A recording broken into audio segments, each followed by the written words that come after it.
Pessoal, vou te fazer uma pergunta bem simples.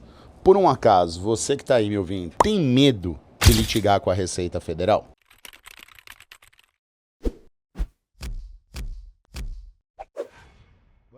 Hoje nós vamos tratar desse medo que é muito comum, pessoal. Eu ouço isso todos os dias no meu escritório, que é o medo claro de ser perseguido, o medo de sofrer algum tipo de retaliação por possivelmente buscar os seus direitos.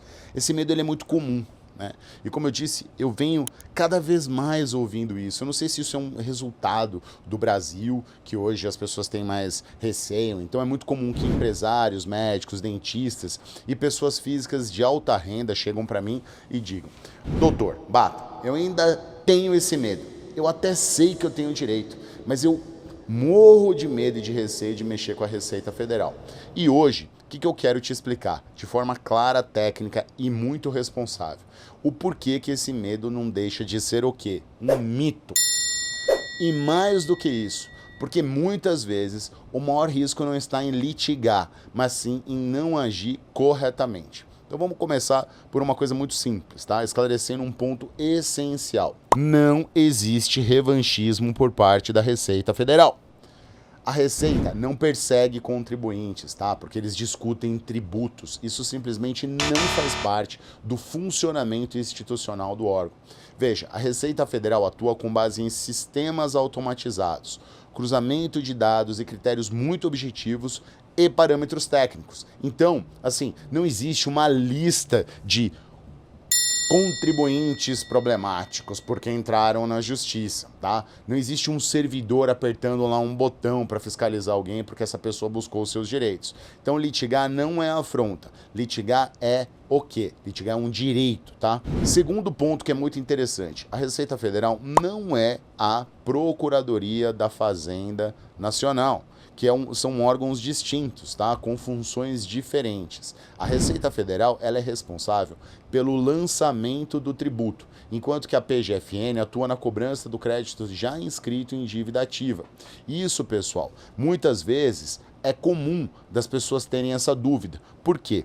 Porque muitas vezes esses dois órgãos, eles não se conversam, eles não se falam. É como se a PGFN fosse a advocacia da Receita. Ela cuida das questões perante o âmbito administrativo e judicial, mas das questões processuais. A Receita Federal, ela está mais no âmbito administrativo, cuidando lá da questão do lançamento do tributo, tá legal?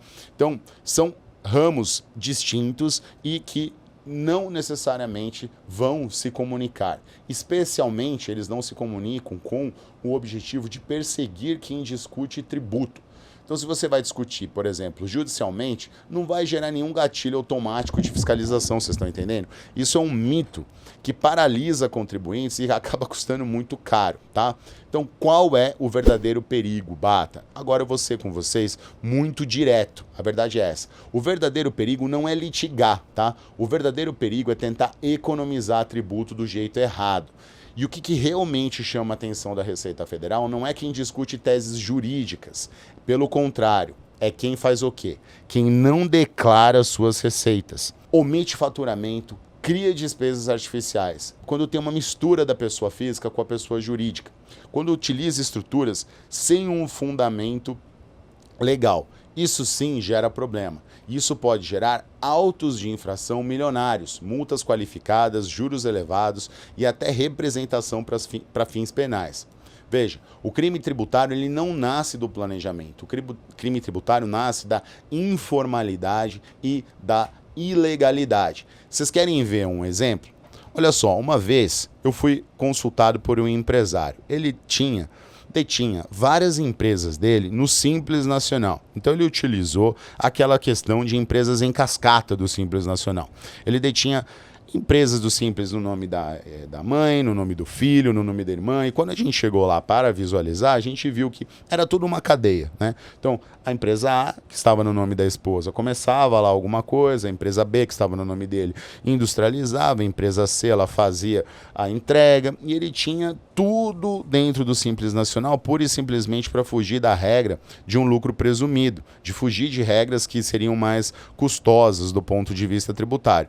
E aí eu lhe pergunto, isso é uma questão que pode vir a chamar a atenção da Receita Federal? Claro que sim. Quando eu conversei com ele e disse que a gente deveria seguir a linha correta, sob pena dele sofrer um auto de infração, ele me disse, mas eu tenho muito receio de litigar com a Receita Federal. De forma que eu respondi de pronto. O senhor tem receio de lidar com a Receita Federal, de ter um problema com a Receita Federal, e o senhor não está fazendo a coisa correta. Se o senhor sofrer um auto de infração, o senhor não vai lidar só com a Receita. O senhor vai lidar com o Ministério Público Federal, o senhor pode lidar com a Polícia Federal. E será muito pior. Então, é aquela velha questão. Dar um jeitinho não funciona com a Receita. Você tem que caminhar da forma correta e o caminho seguro para você lidar com a Receita nunca foi sonegar. Então o caminho correto sempre foi declarar corretamente, recolher o que é devido, reduzir essa carga tributária, utilizando o quê? A própria lei. Veja, o sistema tributário brasileiro é caro, complexo, mas ele tem uma coisa, pessoal, ele é cheio de exceções. E essas exceções, elas existem para serem utilizadas, entendem? De forma legítima pela pessoa que as busca. Então, uma coisa que tem que ficar muito clara, benefício fiscal não é a favor do Estado. Benefício fiscal é política pública prevista em lei, tá? Quer ver um exemplo muito prático? Vamos a um exemplo simples, tá? Imagine duas clínicas médicas. Eu tinha dado o exemplo agora de uma empresa. Vamos pegar duas clínicas médicas. A primeira clínica, o que ela faz? Ela não registra todos os atendimentos. Ela omite receitas, o médico recebe por Pix e não declara aqueles Pix. Tá? Ela recolhe os tributos incorretamente. E aí essa clínica ela está altamente exposta. Essa sim corre um risco real de fiscalização, auto de infração e multas elevadas. Agora imagina uma outra clínica, tá? Essa que declara toda a sua receita, cumpre as suas obrigações e adere, por exemplo, à equiparação hospitalar.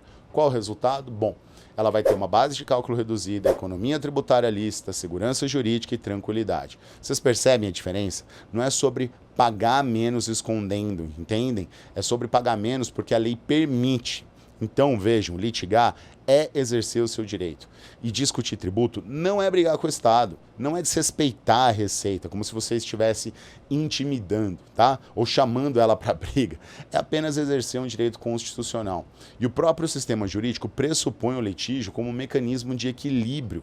Então, se o contribuinte não pudesse questionar, o sistema seria autoritário, vocês concordam? E assim, pessoal, a despeito do que a gente vem vendo, na primeira e na segunda instâncias, que é onde a gente costuma ter as questões resolvidas, muitas vezes do âmbito de vista tributário, principalmente interpartes, ele não é. Então, esse medo pode custar para vocês milhões, tá? Muitos contribuintes não sabem que pagam mais do que deveriam, essa é a verdade. Eles sabem que existem teses, sabem que existem os benefícios, mas eles não fazem nada, como eu estou dizendo, por medo. E, sem dúvida, pessoal, o que eu venho vendo na prática, esse medo pode custar muito caro. Ele custa milhões ao longo dos anos, entende? Então, se existe algo que você deve temer, não é a Receita Federal, tá? O que você deve temer é, de uma forma muito clara, agir fora da lei. Não planejar, não buscar orientação técnica, pagar tributo indevido, a mais do que você deve, não ter conhecimento sobre a lei tributária e o caminho seguro, então, vai ser sempre qual? A legalidade, o planejamento e a técnica, tá? Para isso, você precisa de uma assessoria especializada no assunto. Então, por isso, a orientação final é simples. Procure o seu time de tributaristas e que tenha uma equipe de societário, um tributarista que transite bem nesses dois ramos, tá?